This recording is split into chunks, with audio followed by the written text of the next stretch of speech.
This next tip is very handy for those times when your desktop starts to feel cluttered. You're multitasking, you have many windows open at the same time, but then you want to focus on one particular app. Well, with a shake of your mouse, you can get everything else out of the way so you can stay focused. That's what we're going to explore here in Windows 11. It's not a feature that exists in Windows 10. So if you're in Windows 11, click the Start button, and we'll enable it first by going to Settings. And in Settings, we're going to go to the multitasking section by clicking it down below. And over here, you'll see Title Bar Window Shake is an option that we can turn on by clicking the slider button. So with that turned on, it does take up a little of your system resources. Keep that in mind, and that's why it's off by default. But we'll close up our settings window, and let's launch some apps. I'm going to launch Outlook, for example. You can launch Outlook if you like, or something else. We're going to go to the Start button, and maybe we want to take some notes in Notepad, so we launch it as well. It's now kind of overlapping our Outlook. We'll go back down to Start and launch the calculator. You may need to scroll down to see it, but once it's opened up, you can see it too overlaps.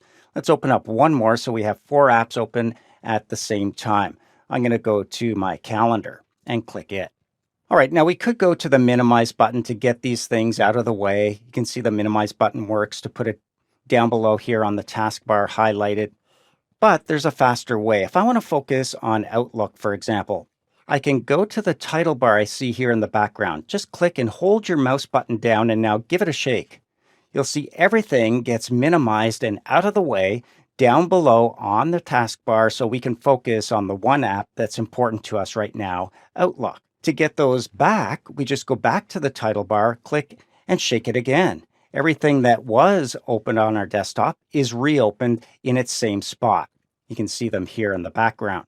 To get our calendar back, we can click it on the taskbar as well. Again, if we want to focus on calendar and setting up an account, we can click and shake it. Everything else is minimized, so we can focus on this for now, and then go back to the title bar, give it a shake to get everything else back. And we can flip between them. We can go to the taskbar to do it if we wanted to, or simply click them on our screen. When we're done, we'll just click the close button in the top right corner of each of these to close them up. But if you need to stay focused when you're multitasking with multiple apps, remember that shake feature that you can enable to quickly get focused on the one app you want in front of you.